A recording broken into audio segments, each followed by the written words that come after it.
Čo so mnou bude po materskej? Ako aj doma popri deťoch osobnostne porásť? Ako zvládať rodičovstvo a prácu? Ja som Terka. Ja som Paťka. A aj my sme pracujúce mami. Veríme, že práca popri deťoch je úplne normálna vec a môžeme z nej mať všetci radosť. Vítajte v našom podcaste, z ktorého si odnesiete dávku inšpirácie, ale aj praktické tipy, ako na to. Ako rozmýšľať nad peniazmi, keď idem na matersku? Koľko peňazí potrebujem na to, aby som mohla investovať? Má vôbec zmysel sa zamýšľať nad peniazmi a investovať do toho čas, keď vlastne aj tak budem zarábať menej alebo málo? Ja som len Terka Mihaliková a vítam vás v podcaste Pracujúce mami a na tieto otázky sa v tomto podcaste pozrieme. Túto sériu, kde nás môžete aj vidieť, nahrávame vďaka finančnej podpore z Európskej únie a mojou dnešnou hostkou je Lucia Šimonová. Lucia, vítaj. Ahoj Terka, ďakujem. Ja ťa tak predstavím na úvod. Ty sa tak už dlhodobo venuješ, niekoľko rokov, takej finančnej, nechcem povedať gramotnosti, ale tak akože vzdelávaš ľudí a v poslednej dobe aj ženy, aby mali takú finančnú pohodu. Vo Finaxe si rozbehla a buduješ komunitu Slovenky investujú a ich tam sprevádzaš. Takže povedz nám, že ako si sa k tomu vlastne dostala, že robíš to, čo robíš? No, ono ťa to možno trošku prekvapí, ale ja som sa podľa mňa k tomu dostala paradoxne už niekde ako dieťa. Ja som ani nevedela, že proste niečo ako peniaze alebo finančná gramotnosť existuje, ale ja som teda mala takéto šťastie, že keď som mala 6 rokov, tak mi sa trošku venoval môj otec a ani som si neuvedomovala dlhú dobu, že aký veľký vplyv to na mňa má až do dospelosti. A ja som si tak istá, že to správne nastavenie financií je z takých 80% z takej veľkej časti len o dobrých finančných návykoch. Uh-huh. A iba taká maličká časť je potrebná nejakého extra finančného vzdelania, aby som vedel potom, že čo ešte nejako mám podoťahovať. Ale ja som teda mala takéto šťastie, že môj otec bol stavebný ekonóm a on si vždy musel vedieť naplánovať, že aby vedel vyplatiť zamestnancov alebo teda nejakých pracovníkov, nakúpiť materiál. A teda musel mať veľký prehľad a poriadok v tých peniazoch. A on to začal robiť aj doma. On vlastne vždycky si vyhodnotil, že koľko sme ako rodina minuli na potraviny, na takéto veci a na benzín a podobne. A vždycky si to aj plánoval. Raz mesačne si sadol na 15 minút a proste si naplánoval ten ďalší mesiac, že ako budeme míňať. A on spravil jednu úžasnú vec, že on si ma aj zavolal k tomu a že mi to vysvetloval. A on mi aj hovoril, že vlastne prečo teda musíme šetriť na tieto niektoré veci, že o pár rokov budeme potrebovať kúpiť nové auto, tak na ňo musíme nejaké peniaze odkladať a že proste tento rok napríklad si musíme povedať nie na nejakú dovolenku, lebo jednoducho nejako nám to nesedí. A on keď mi dal možnosť zarobiť si nejaké svoje prvé peniaze, tak ja ako dieťa som to hneď začala kopírovať. A ja som si vlastne zarobila pár prvých korún a ja som si hneď povedala, že dobre, tak ja si budem šetriť nejaký bicykel. A zvyšok peňazí, ja som si tak napísala normálne na papier, že použijem na toto. To bolo naozaj pár korún, že ja som si možno z toho kúpila lízatko, hej. Ale akože principiálne mi to zostalo dodnes, že dodnes si nájdem tých 15 minút mesačne. To je úplne všetko, čo stačí. 15 minút mesačne. Na to, aby som si trošku iba premyslela, že čo spravím s tými peniazmi. A vlastne, podľa mňa, tuto začalo to moje gro, že ono sa to nezdá, ale všetko to začalo v detstve. A potom až prišlo teda tých 20% a troška vedomostí, trošku na vysokej škole, nejaké webináre, nejaké podcasty, knihy, podľa toho, čo ma zaujímalo. Takže vlastne dostávame sa k tomu a možno aj neskôr si to rozoberieme viacej, že ako je dôležité vlastne už deti tomu viesť, aby sa zamýšľali, čo robiť s tými financiami a ako vlastne s tým pracovať. A prečo je podľa teba dôležité, aby sa ženy venovali financiám? Lebo ty teraz to robíš, ty ich vzdelávaš a vedieš ich k tomu, aby mali naozaj takú finančnú pohodu. Takže prečo je to pre teba dôležité?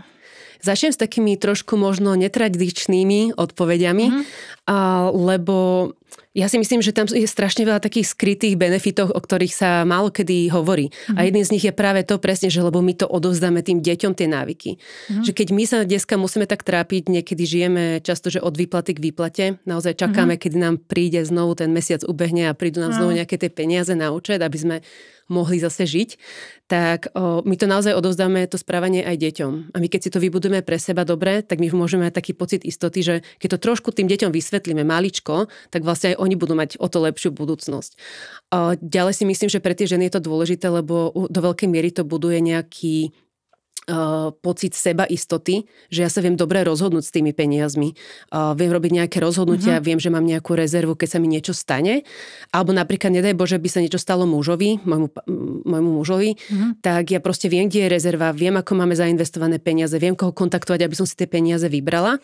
Lebo dodnes sa stáva, že proste investovanie je domenou mužov, alebo teda tá správa peňazí. A do určitej miery, akože kým je funkčná rodina, je to celé OK, ale keď sa takéto niečo stane, že môže sa mu stať nejaké nešťastie, tak proste to, že ja ako žena neviem už len, kde sú tie investície, tak to už je problém, vieš? A takže do určitej miery ja tomu potrebujem rozumieť a mať taký pocit istoty, že aj keby sa mu niečo stalo, tak ja viem byť tá, čo zaskočí celú tú rodinu a viem ju ťahať. Takže toto si myslím, že je dôležité. A tiež je tam taký určitý pocit podľa mňa slobody, že napríklad ty sa veľa venuješ témam zmeny kariéry alebo teda hľadania toho, čo ťa v živote baví. A keď máš nejakú finančnú rezervu a máš nejako odložené peniaze, tak tá zmena kariéry sa ti robí oveľa ľahšie. Lebo niekedy tam máš takéto riziko, že či budem zarábať dostatočne v tom, čo by ma naozaj veľmi bavilo, ale keď ja mám nejakú rezervu a viem, z čoho vykriem ten rozdiel, tak je to jednoduchšie takéto napríklad spraviť. A potom sú tam samozrejme také tie hlavné dôvody, ktoré sa často spomínajú, že rýchlejšie dosiahnem svoje ciele, pretože napríklad, neviem, či si to vieš predstaviť, ale povedzme, že by som chcel dieťaťu odložiť nejakých 5 000 eur. Mám pre nich, že akože na budúcnosť mu odložím niekam, proste ich dám na nejaký sporiaci účet. Ale keď si zoberieš, že ja keby som ich nejakým rozumným spôsobom zainvestovala, tak ja mu viem odozdať 10 000 eur, nie 5 000 eur. Vieš, že tam môžu byť naozaj také veľké rozdiely, že stojí za to sa nad tým na chvíľku pozastaviť, trošku sa zamyslieť a niečo s tým skúsiť spraviť. No, len toto môže byť taký strašiak, že niečo s tým spraviť, že pokiaľ až tak som doteraz sa s tým nestretla, alebo vedela som, že, alebo viem možno, že to treba, ale neviem ako na to, tak koľko ja potrebujem vedieť a kde začať, aby namiesto tých 5 000 bolo tých 10. No ja si myslím, že stačí vedieť naozaj reálne málo. Podľa mňa tie peniaze, my sme si z toho spravili nejaký strašiak. Podľa mňa ten strašiak je iba v tom, že tých možností je veľa. Ale keď si ja trošku upracem to, že tá ktorá možnosť je pre mňa, tak nakoniec to není vôbec zložité. Ja by som mala vedieť to, že v prvom rade, keď sa začnem venovať peniazom, tak práve by som mala mať nejakú tú rezervu, ktorú som už spomínala, lebo príklad, zmeškam nejaký let domov zo zahraničia a potrebujem si tam zaplatiť hotel, prespať tam niečo, nejak si pomôcť na nejaké krátke obdobie a to musím byť schopná nejako vyriešiť.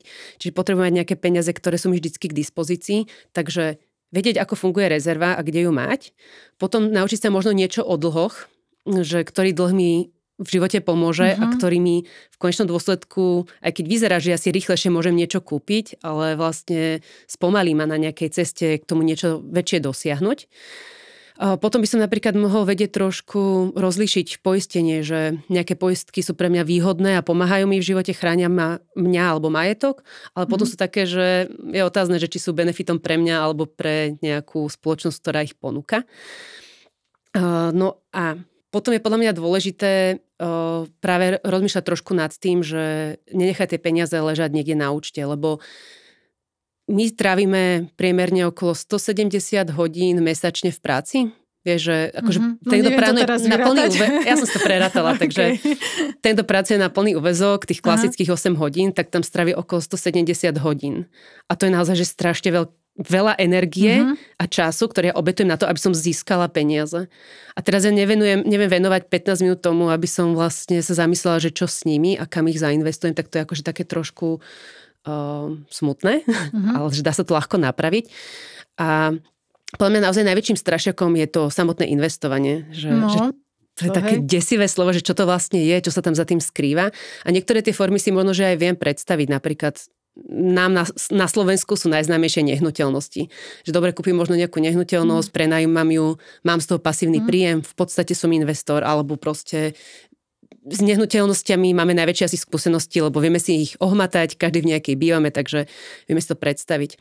Ale to investovanie naozaj aj do nejakých cenných papierov, a o tom sa môžeme ešte trošku porozprávať, že nie je už taký strašiak ako kedysi. Poviem ti príklad. Keby som si vybrala jednu z foriem investovania, ktorú dneska odporúča akože množstvo svetových autorov, aj na Slovensku je to veľmi populárne a volá sa to fondy ETF, tak len ti poviem najprv po technickej stránke, čo to znamená. Hej? Takže ty prídeš, proste sa rozhodneš, že do tohoto idem investovať a vyberiem si niekoho, kto sa volá roboporadca. Ďalšie strašidelné slovo, ja viem, ale ono to vlastne vyzerá tak, že iba vyplním jednoduchý dotazník. Že ja si poviem, že napríklad na aký cieľ chcem investovať. Tak si poviem, že chcem investovať pre tie moje deti. Že koľko im viem posielať. Tak povedzme, že 20 eur mesačne mi nič nespraví, keď im tam budem posielať. Potom, ako dlho tam tie peniaze by som možno, že vedel nechať odložené? Tak možno, že 20 rokov. Povedzme, že sa mi dieťa teraz narodilo a že to chcem do nejakej 20, aby to malo pripravené. A to sú naozaj takéto jednoduché otázky, vďaka ktorým už niekto iný vie nastaviť to investovanie pre mňa. Že ja nemusím rozumieť tomu úplne detailne nejaké, že aké akcie tam vyberám, aké firmy, do akých investujem. Je dobre niečo vedieť kvôli tomu duševnému pokoju, že OK. Že to urobia dobre za mňa. Áno, že to urobia dobre, že im môžem veriť. Ale naozaj, že dneska investovanie je takéto jednoduché a ja tam aj vidím vlastne, že keď tam tých 20 eur budem vkladať tých 20 rokov, tak ja tam sama vložím, myslím, že 4800 eur, áno. Ale tak, jak som spomínala, tým, že to tam proste nechám tých 20 rokov zainvestované, tak je tam aj rovno vypočítané, že ja môžem očakávať plus minus 10 000 eur z toho nakoniec, hej. Že sa mi takto vie skoro viac ako zdvojnásobiť tie moje vklady. Takže po tej technickej stránke naozaj sa toho investovania dnes už netreba bať, že to vie byť jednoduchý sled otázok a niekto iný to vie za mňa vybaviť vlastne celé. Hej. Inak k tomu investovaniu ja sa ešte ako keby vrátim, lebo to je presne ako si povedala, že také strašidelné slova, ale možno také neznáme, že sa s tým možno niektoré ženy alebo ľudia nevedia akože nejako možno stotožniť, lebo vlastne sloveso to investovať používame často, že investujem čas do vzdelania, že používame to aj v prípadoch, kedy to nesúvisí vyslovene, že ako keby s peniazmi, ale že keď sa povie investor, tak si možno predstavíme nejakého pána v saku, ktorý má strašne veľa peňazí a proste investuje ďalej, ale že v podstate akože každý z nás môže byť investor a že vlastne ako si povedala, že to alebo investorka a že to vôbec nie je také náročné. Nie je to náročné a vlastne ten investor, to by sme si iba mali predstaviť akéhokoľvek človeka, ktorý má nejaké úspory, má nejaké peniaze a dneska to znamená 10-20 eur, že naozaj od takejto sumy viem investovať. A jednoducho chce s tými peniazmi niečo spraviť, že chce ich mať viac, vie, že proste na bežnom účte strácajú hodnotu a vie, že proste aj tie peniaze môžu pre mňa pracovať. Nemusím len ja chodiť stále do práce, ale aj tie peniaze vedia sa zhodnocovať same. Takže je to človek, ktorý iba proste má nejaké prostriedky a chce s nimi spraviť niečo, aby mal na konci nejaký zisk z toho, nejaký profit. A môžem teda ešte trojlinku hlbšie rýpnuť. No, ak to bude moc hlboko, tak kľudne zastav, že toto je moc. Ale podľa mňa je strašne veľký strašiak, hlavne zo slov, že investovanie do akcií a investovanie do dlhopisov. To je ešte horšie podľa mňa. A teraz, ale pozri sa, ja to fakt vysvetlím tak, že ja som to dokázala vysvetliť malým deťom, takže to... Tak teraz takou formou.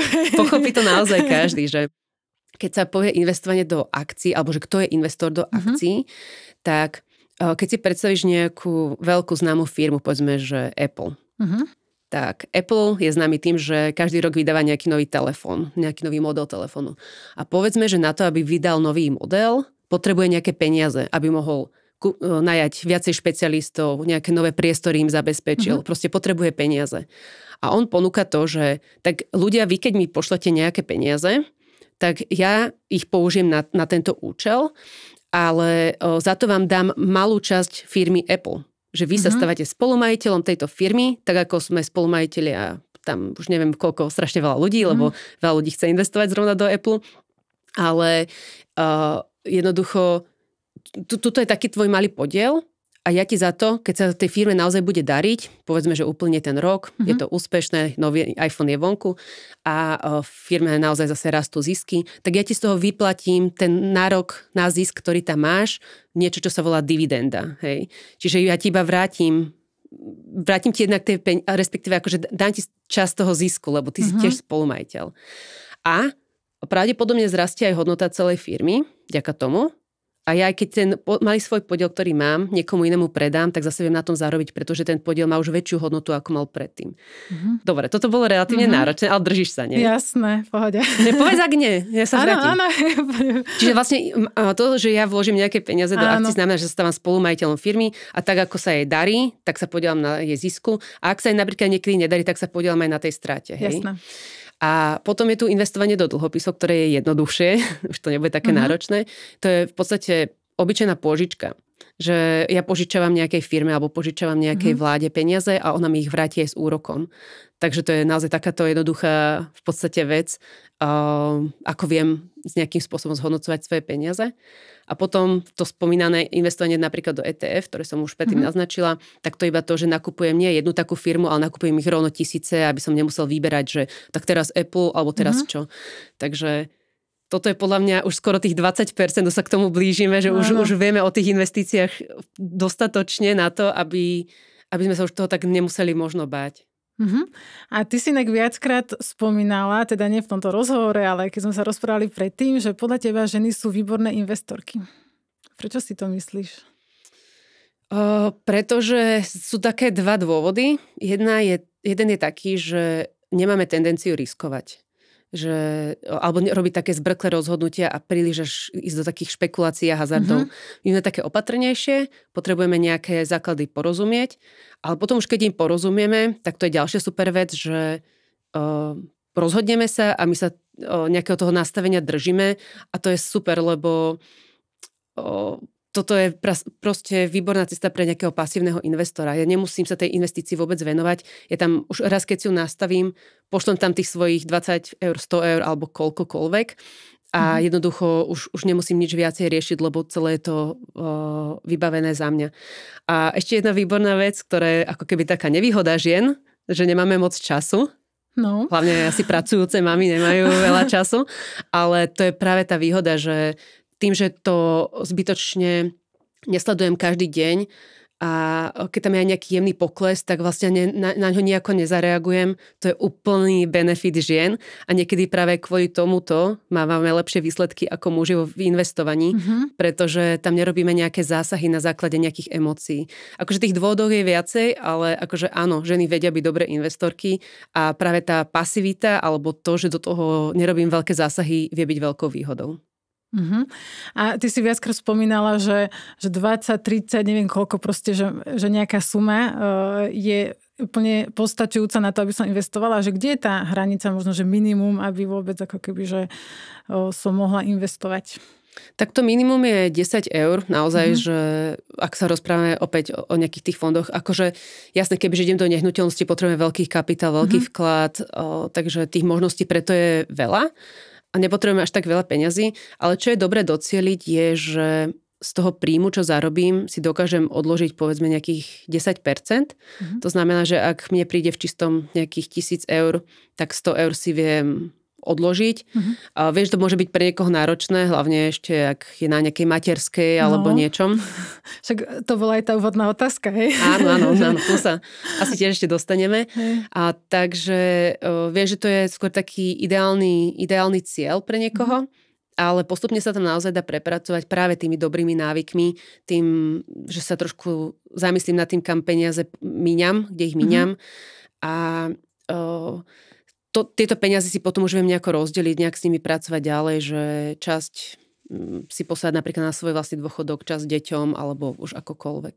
Hej, a ty si spomenula tie finančné ciele, tak čo sú to vlastne tie finančné ciele a ako sa nad tým zamýšľať? Cieľ je úžasná vec, pretože ťa strašne motivuje. OK. My sme takto boli napríklad s manželom motivovaní, sme sa zasnúbili a do 10 mesiacov sme chceli mať svadbu. A nemali sme na to odložené skoro žiadne peniaze. a do 10 mesiacov sme na tú svadbu našetrili, lebo sme mali jasný cieľ, vedeli sme, aká má byť veľká, vieme, koľko peňazí sme na ňu potrebovali. No, keď máme ten cieľ a môže to byť napríklad tá predstava nášho dieťaťa, napríklad, že študuje niekde v zahraničí, alebo že mu akýmkoľvek spôsobom pomôžem vstúpiť do toho dospeláckého života, tak mňa to naozaj vie motivovať k tomu, aby som do tých peniazí nerýpla a nevybrala ich na nejaký iný účel, alebo aby som naozaj tam každý ten mesiac nejakú tú sumu poslala. Takže cieľ je super vec. A podľa mňa je správne mať na začiatku, tak ako som už spomínala, cieľ, tú finančnú rezervu, keď mám nejakú vybudovanú, povedzme, že mi pokrie aspoň ja neviem, že ma vie uživiť po dobu 3 mesiacov. Znamená, že 3 mesiace, keby mi neprišiel žiaden príjem, žiaden plat, tak ja 3 mesiace prežijem. A to je tá minimálna finančná rezerva, ktorú máme mať, alebo ktorú ty odporúčaš? Áno, v podstate áno. Ono záleží od toho, že s čím dobre spím, s akou rezervou. A keď mám takú nejakú jednoduchú situáciu, že ja neviem, bývam v nejakom malom byte, možno, že mám nejaký príjem z dobrej práce, ktorá je stabilná, že sa nemusím báť tých výkyvov, tak mi stačí tá rezerva menšia. Ale keď už povedzme, že by som chcela začať práve podnikať, alebo sa mi narodia deti, to vedia byť také faktory, že ja by som si ju potom trošku navýšila. Že by mi pokryla možno 4, 5, 6 mesiacov. A tú rezervu kde je najlepšie držať? V ponožke? Tak, môžeš. Môžem, ak chceš. V prasiatku, hej. Ja by som povedala, že takú rezervu, aby mi vedela aspoň 1 mesiac pokryť. To znamená, že napríklad ja potrebujem na ten mesiac 1,000 eur, aby som prežila. Tak takú rezervu by som držala na obyčajnom sporiacom účte v banke. Pretože ja tú rezervu potrebujem mať hocikedy dostupnú, že niečo sa mi stane, ja zostanem visieť niekde na diaľnici v aute a potrebujem odťahovku alebo niečo riešiť hneď vtedy, tak aby som si to iba vedela preposlať na ten bežný účet a mala som to vždy k dispozícii. Nie na bežnom účte, preto aby som zase do nej nesiahla a nemíňala to len tak. A zvyšok môžem nejako veľmi, veľmi opatrne zainvestovať. Sú naozaj také relatívne bezpečné formy investovania, kde aj tá rezerva viem byť, že do týždňa ju viem mať na účte aj tak a vie mi tam aspoň trošičku nejako bojovať proti inflácii. A ktoré sú to tie bezpečné formy investovania? Či to načrtám tému, ktorá je nejaká dlhá, veľká? Je tam akože viacero možností, ale by som povedala napríklad, že momentálne ešte ETF peňažného trhu, ale to neviem, či chceš počuť takéto škaredé slovo. Rozmýšľala som, ako ti ho povedať krajšie. Kľudne. Ale je to v zásade naozaj taká forma investovania, kde ten výnos vopred jasný, že vieš, koľko tam môžeš získať, povedzme, momentálne sa to hýbe okolo 3%, ale s tým, že on je vlastne naviazaný na to, ako sa rozhoduje. Dobre, to už ide veľa do detailov, nechcem tam ísť do nejakého Európska centrálna banka. Skrátim to tak, že momentálne je to dobrý spôsob, kde to mať uložené tie peniaze, ale o rok to nemusí platiť, hej? Že momentálne je to dobré. Tak ja veľmi oceňujem, že ty sa držíš toho, na čo sme sa dohodli. Strašne sa snažím. Používať jednoduché slova, také, aby to bolo zrozumiteľné, to si naozaj vážim a ide ti to výborne. A ja som sa pýtala preto, že keď možno si niekto povie, že OK, tak akože aj by som bezpečne, ty si použila, že bezpečne investovať, ale neviem, aké slovo. Slovo bezpečne by som to asi nemala použiť. Vždycky tam je spojené nejaké trochu riziko, akože áno. Len aby sme si vedeli predstaviť, že čo to vlastne je, hej, že aby sme odišli s tou informáciou, že kde približne by to bolo. Ale teda áno, táto odpoveď úplne stačí. Ďakujem. Dobre, a sme sa rozprávali, že teda, že koľko minimálne má zmysel investovať, že ty si spomínala, že minimálne možno tých 10 eur si spomínala? No 10 eur je to, že toľko, keď pošlem, tak toľko sa mi zainvestuje, ale podľa toho, aká firma. Áno. Každá má trošku tie podmienky inak, hej, môže to byť 20-40 eur, ale podstata je, že to je naozaj dostupné pre každého človeka. Hej. No a teda aký výsledok by som mohla očakávať, kebyže, dajme tomu, ja investujem 100 eur mesačne? Dobre. Tak ja som ti pred chvíľkou povedala, ako by to bolo s tými deťmi, kebyže im aspoň nejakých 20 eur, alebo kto môže 100 eur, tak pozrieme sa aj na to číslo. Keby som si napríklad 100 eur chcela odkladať, povedzme, že na svoj dôchodok, a ja by som ich teda, neviem, povedzme, že sme nejaké 30-ničky a 20, no dobre, 30, hej. A vedela by som ich zainvestovať, povedzme, na ďalších 30 rokov. tak ja kebyže posielam 100 eur mesačne, si pomôžem s mojou tabuľkou, tak ja by som tam po tých 30 rokoch sama vložila 36 000 eur. To je napríklad, keby som si ich len dávala na sporiaci účet, niekde v banke odkladala, tak toľko to by som si tam ja spravila, tých 36 000 eur. Ale tým, že je to naozaj taká dlhá budúcnosť, ja tam viem investovať tie peniaze relatívne akože, znie to zle, že s vysokým rizikom, ale to je dobrá vec, že vlastne najväčší priateľ toho rizika, ako ho znížiť, je čas. Keď mám dlhý čas, do toho napríklad 10, 20, 30 rokov, to už sú naozaj veľmi dlhé časy, tak ja viem, že proste, aj keď by prišiel nejaký malý pokles tej mojej investície, tak ono to doženie naozaj v čase. No, tak, ale vďaka tomu, že by som to zainvestovala, tak za tých 30 rokov by som tam vedela mať napríklad 140 000 eur. A to som počula, že je dôležité nerýpať do toho. Áno, že áno, nerýpať. Tým, že nemáme ten čas, ale proste, že nepozeráme si to stále, tak to k tomu môže napomôcť. Že to proste necháme plynúť. Toto som povedala pri 9% úroku, či také naozaj reálne.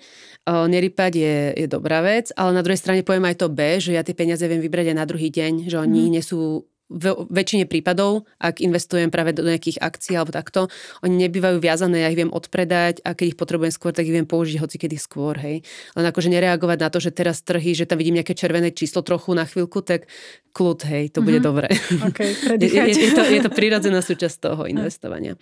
A vlastne týchto 140 000, kebyže napríklad na môj dôchodok, tak ja si viem ešte potom aj postupne iba nechať vyplácať, že mi každý mesiac príde nejaké prilepšenie k môjmu klasickému dôchodku od štátu a napríklad v tomto prípade by mi vedelo chodiť na okolo 500-600 eur. A to už je naozaj oveľa krajší dôchodok, keď proste viem, že sa nemôžem úplne spoľahnúť na ten štátny, aj keby sa podrel nejaký druhý pilier k tomu alebo niečo, tak takto si prilepšiť je veľmi jednoduchý spôsob na to, že dneska musím si odkladať 100 eur.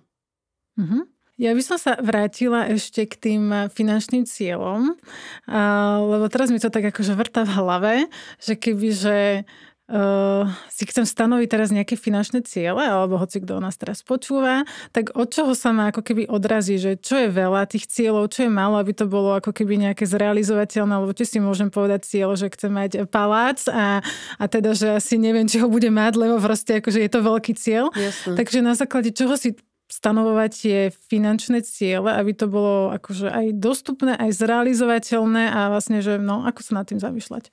To je dobrá otázka a opäť len poviem, že rezerva by tam mala byť, akože nech už sa deje hoci čo iné, že rezervu by som najprv si mal vybudovať. A potom je to trojmesačná teda. Povedzme, že aspoň trojmesačná. Aby sme dobre spávali, to si pamätám, ak si povedala. Áno. A potom je to také, podľa mňa sa veľmi treba, ak mám partnera, tak sa trošku aj s ním o tom rozprávať, že čo sú tie naše spoločné ciele.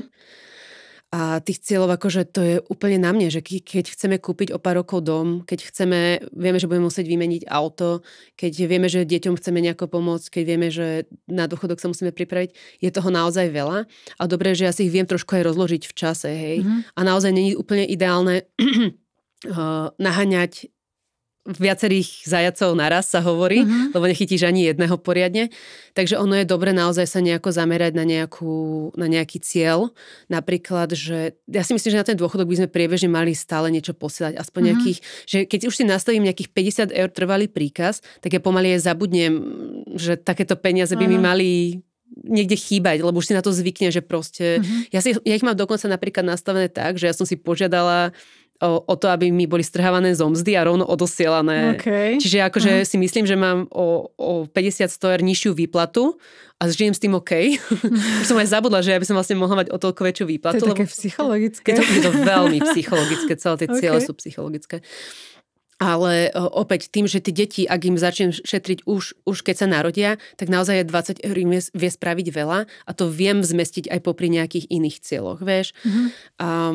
No a potom, keď napríklad mám nejakú väčšiu prioritu, že tak teraz sa chceme s manželom alebo s partnerom, s niekým zamerať a chceme riešiť dom o 10 rokov, tak možno, že aj viem pozastaviť na chvíľku tie iné ciele, na chvíľku teda ten dôchodok nejaký spomalím alebo niečo, sústredím sa na to, čo je teraz dôležité a potom postupne idem ďalej. Akože je to trošku také umenie vedieť si to zoradiť. No. Áno, že tie priority a je super, že keď na to nie sme sami, ale teda sa o tom rozprávame, ale to bude ešte ďalšia otázka, lebo si tak šetrím na neskôr.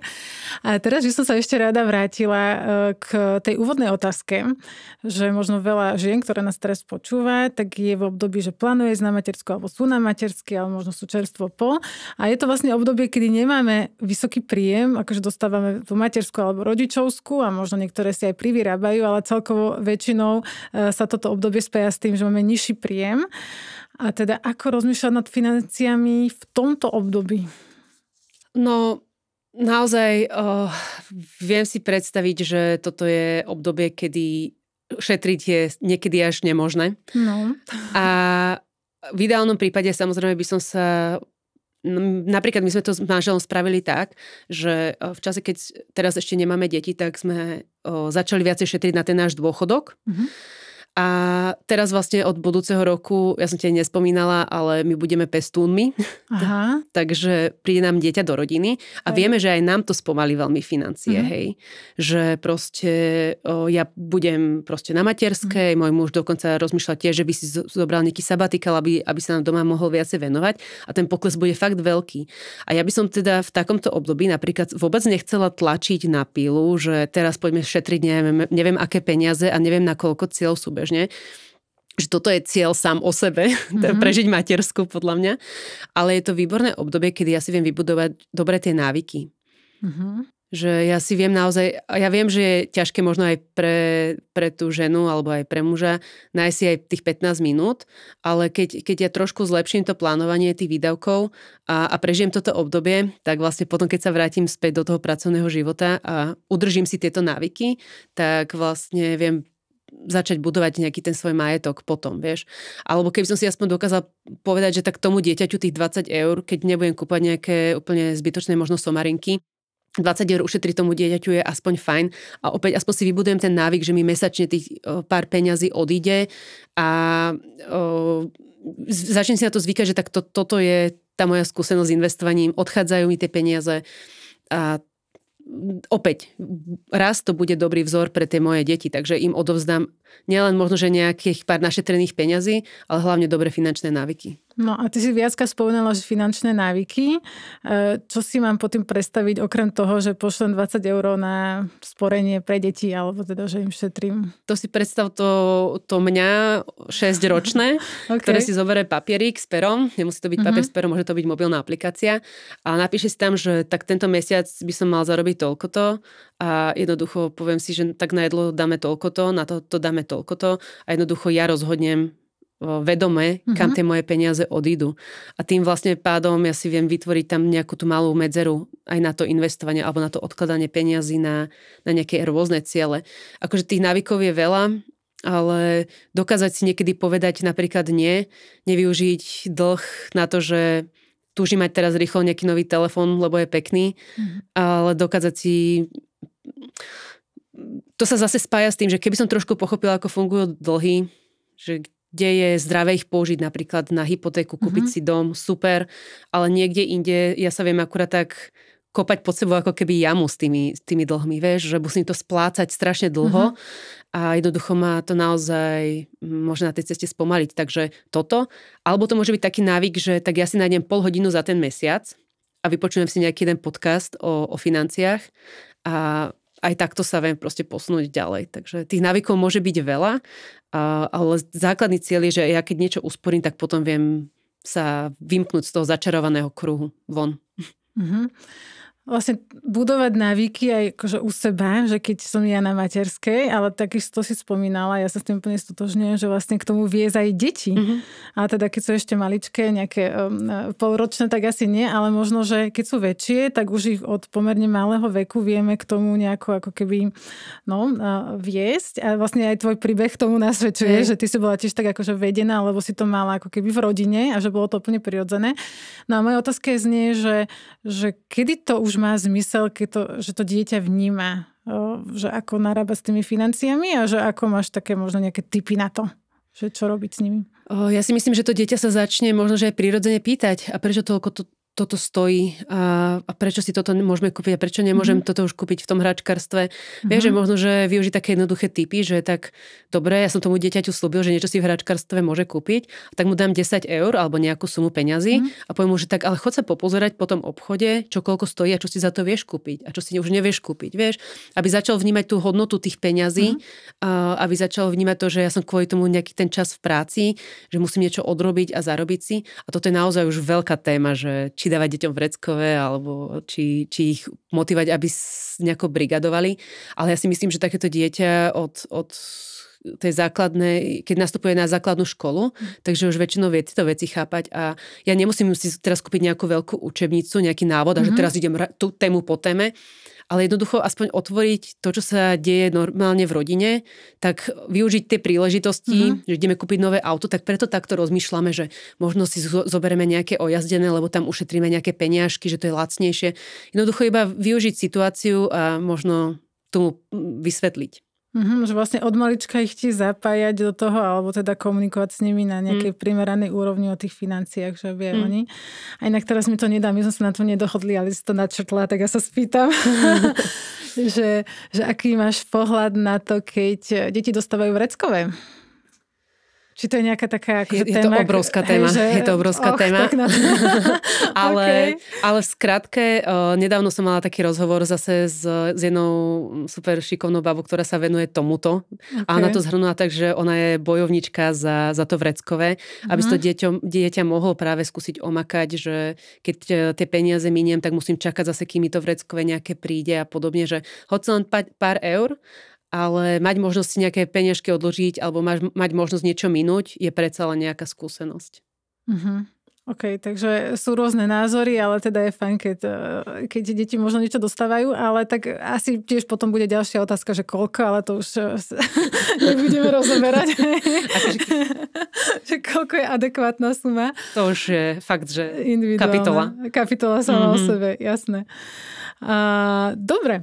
Moja ďalšia otázka bude venovaná tomu, že čo mám robiť, akože mne sa to páči, čo som napríklad aj teraz, keď niekto to počúval, že, okay, že išla by som aj investovať, alebo možno na tým už dlhšie uvažujú, a že ako prekonať ten strach, keď s tým vlastne nemám žiadnu skúsenosť a ani vlastne moc nejaké veľké vedomosti, možno som si niečo napozerala, ale vlastne, že neviem to nejako tak prekonať.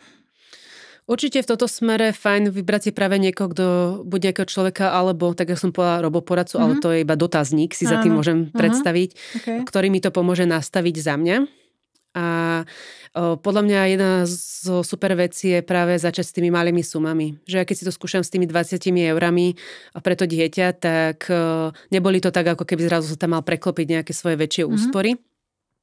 Druhá vec je, že tiež si viem vybrať nejaké tie, keď si vyberiem nejaké krátkodobejšie ciele, že napríklad si tam odložím nejakú časť tej finančnej rezervy, tak väčšinou, keď hľadám na toto nejaký vhodný produkt, že kam to dať, tak investujem s oveľa menším rizikom, menej zažívam nejaké poklesy, alebo skoro vôbec ich tam nezažívam, ale stále investujem, stále si to už viem omakať a vyskúšať aspoň takto. Čiže menej zarobím, pravdepodobne, alebo menej sa tie moje peniaze zhodnotia, ale je tam aj oveľa menšie riziko. Hej? Takže môžem si to riziko nejako dávkovať a postupne ho navyšovať. A niekedy samozrejme pomôže trošku si to doštudovať, iba pár vecí, aby som chápal, že prečo investujem takto a prečo toto je to správne. A potom niekedy už len fakt treba ten strach prekonať, lebo ten strach tam niekedy je aj do poslednej chvíle, že proste ja robím správne rozhodnutie. No tak keď to skúsim naozaj s 20 eurami a dám tomu tam nejaký čas, postupne sledujem, čo sa tam deje po roku, tak myslím si, že ten strach opadne a získam taký pocit istoty. Takže aby som to zhrnula, tak akože investovať v malom a možno nejak sa aj vzdelávať v tom. A trošku. A presne, že keď povieme, že vzdelávať sa, tak si predstavíme nejaké akože dlhé hodiny, že čo tam sedíme, pozeráme podcasty, študujeme si stránky a teda rôzne záležitosti, ale ty si potom spomínala, že naozaj stačí možno, že jeden podcast mesačne, že proste naozaj nejaký krátky čas na to, aby sme sa vlastne dostali troška inde, aby sme začali možno chápať tie základné súvislosti. Určite, hej, sú už dostupné dneska veľa v slovenčine, ale aj v angličtine môžu byť nejaké zaujímavé, že vie ma to aj vtiahnuť do deja. Môže to byť napríklad, existujú v Amerike také príbehy, jak celé rodine sa snažia vyriešiť tú finančnú situáciu a je to možno, že také ľahšie na pozeranie ako aj večer, keď už som unavená po tej práci, lebo sú tam predsa zaujímavé aj také tie príbehy okolo toho. No. No, tak príbehy predávajú, vidíš? Presne. OK. No a ako sa volá ten podcast, čo si spomínala? Tak jeden z takých známych je napríklad od Davea Ramseyho. On má taký kontroverzný prístup trošku k tým peniazom, že on razí takú jednu správnu cestu, ktorá je. A není to akože v konečnom dôsledku nič zlé, že do veľkej miery má pravdu, ale on má naozaj také tie show, kde prídu ľudia a rozprávajú ten svoj príbeh, že ako najprv málo zarábali a postupne sa prepracovali k vyššiemu platu, alebo potom tam tie rodiny prídu oslaviť, že sa zbavili nejakých veľkých dlhov. To našťastie na Slovensku není až také, taký veľký problém zatiaľ, ale je to také motivujúce vidieť tie rodiny, ako si tým celým príbehom vlastne prechádzajú, takže Dave Ramsey má to na YouTube dostupné. Super, ďakujem. No a teraz ešte by som sa rada spýtala, čo sme aj načrtli predtým, že ako komunikovať tieto financie s partnerom, alebo ako si to nastaviť tak, aby nám to fungovalo v rodine. Ja si myslím, že to začína o tom takom spoločnom snívaní pomaly, že tak kde by sme chceli byť o takých 5-10 rokov, vedieť si to trošku predstaviť. A keď sa na tom zhodneme a rozprávame sa už len o týchto cieľoch, tak potom to zapojenie tých oboch partnerov si myslím, že tam je také proste jasnejšie, že proste tak áno, ideme do toho, ideme to spolu dosiahnuť. A mne teda toto veľmi pomohlo, ale vlastne potom viem spolu nastaviť nejaký rozpočet, dohodnúť sa, koľko budeme prispievať na nejaké tie ciele. A určite to pomáha aj prekonať nejaké tie ťažšie nejaké chvíle, alebo proste nejaké finančné problémy. A podľa mňa je ale stále dôležité nezabúdať aj na tie individuálne ciele. Že my sme stále, akože sme aj ako rodina spolu, musíme mať nejaké ciele, ale ja som stále aj človek, ktorý potrebuje si zašportovať alebo niečo. Tak vlastne keď si nastavujem nejaký ten rozpočet, myslieť na tie spoločné veci, ale nebať sa zase tam vložiť aj nejaké tie osobné individuálne ciele, vieš? Jasné. Dáva to zmysel?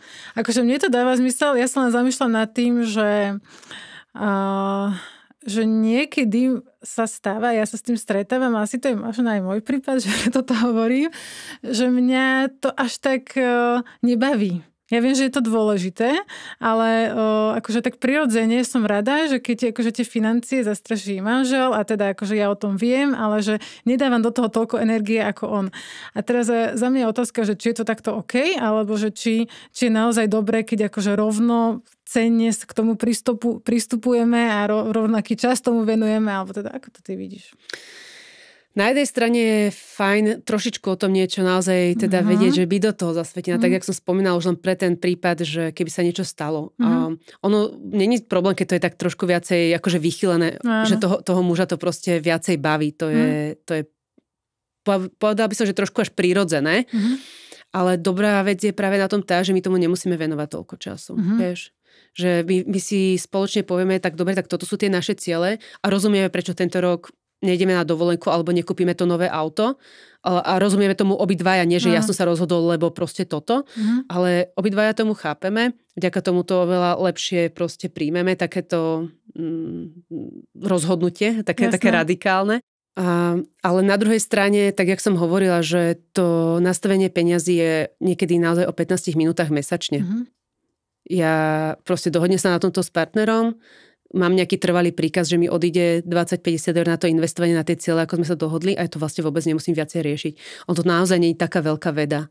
Že je to o pár dobrých návykoch, o pár dobrých nastaveniach a potom ja už sa môžem na tom proste viesť a iba sa tak zamýšľať, že či naozaj toto sú stále tie moje ciele alebo tie naše spoločné s partnerom a tým len, že o nich otvorene komunikujeme, tak si myslím, že predchádzame veľa problémov. Jasné. No a už sa chýlime ku koncu, tak dám ti priestor na nejakú poslednú možno vec, ktorú by si chcela odkázať, že aby sme si tak zapamätali z tohto celého. Ja si myslím, že si nerobme tie peniaze a celú tú finančnú tému komplikovanejšiu, než musí byť. Vieme naozaj investovať takým spôsobom dneska už, našťastie, čo sme my kedysi nemohli. Akože ja som ešte pár rokov dozadu hľadala nejakú firmu, ako investovať a podobne a neboli také možnosti, ako sú dnes. A tak, jak mi otec kedysi ako v tom detstve vysvetloval, že takto sa musíš správať, takto proste šetriť a toto, tak on mi nevedel povedať, že ako investovať, lebo v tom čase to nebolo bežné. A napríklad on už dneska počúva mňa, ako investovať. Vieš, že investoval do mňa ten svoj čas na to, aby som mu ja dneska mohla poradiť, že čo s tými peniazmi spraviť. a naozaj to už nevyžaduje nejakú obrovskú námahu, len trošku rozhodnutia, trošku sa tak otvoriť len tú myseľ, že môže mi to v živote veľa pomôcť, môžem sa cítiť taká spokojnejšia, mať väčšiu istotu a viem, že proste dosiahnem nejaké ciele, viem pomôcť svojim deťom, takže vie mi to veľmi zmeniť život. Tak Lucia, veľká vďaka, že si prišla do nášho podcastu a mne sa veľmi páči, že ako ty vieš takou zrozumiteľnou formou komunikovať aj také komplikovanejšie veci, tak super, len tak ďalej, držím ti palce. Ďakujem. A vám, ak sa vám tento podcast páčil, tak nás sledujte na našich sociálnych sieťach, Facebook, Instagram a LinkedIn pod našim názvom Pracujúce mami. No a máme pripravené ďalšie zaujímavé témy, takže teším sa na vás na budúce. Ďakujeme, že ste si dopriali vypočuť túto epizódu až do konca. Dajte nám vedieť, ako sa vám páčila a celkovo ostaňme v kontakte. Veď pracujúce mami sme aj od toho, aby sme si pomáhali.